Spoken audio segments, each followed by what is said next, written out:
Amitakiapi. I want to thank those that put out a thought for the chemtrails to stop. As you see today, we have blue sky. There's no signs of any kind of progress or abuse of the air today, and I thank you. So when we use these chemtrails, there's so much violation, you could say, of law. Our relatives from scientific fields and the pharmaceuticals to the medical fields talk about all the things that are going on in the air, because they're the ones that get the patients, they're the ones that get the people that are affected by the air.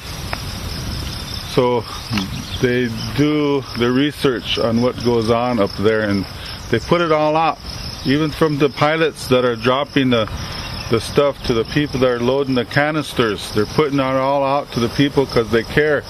This is what's going on to our air. And I know and understand that they have jobs, they're paid, and they don't want to lose their jobs because, you know, their future, their family, all depends on the financial support of it. But that's nothing compared to the future of your people, of your unborn, of your grandchildren. We got to look at that. We got to look way ahead. We got to look into the future. So our air has a violation, and the earth people know this. Every walk of life, every race, every culture is feeling the effects of bad air. The percentages of oxygen are down to 17% not too long ago.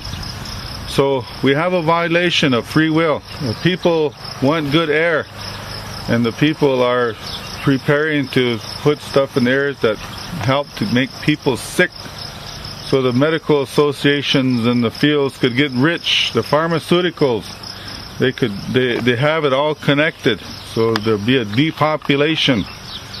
They don't realize that they're ruining their blood as well. You know, they could build their things on the ground, they could do whatever they want, but there's also violations of freedoms. There's violations of change, the laws of change, because people want beautiful change, not just the set. When you make change, you make it for the entire world, not for just a select few.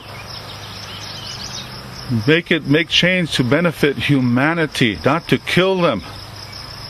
And growth, not for your growth, not for your greed, but for everybody's.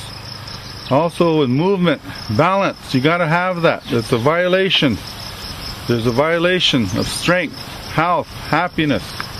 Whatever we do to the earth, we do to the air, we do to the nations upon the earth.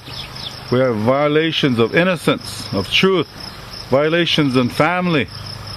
It creates all this imbalancements of the mind and the body, imbalancements with protection of family. The laws of protection to protect our families upon Mother Earth. And families is everybody, the trees, the grasses, the animals, the birds, the ones that swim. We have protections of cemetery, we're violations of the laws of symmetry, and also the laws of equality. Thinking one group is better than the other, thinking one group is more powerful than the other. We're all one people, and when are we going to see this? We have violations of the laws of life, the laws of what we call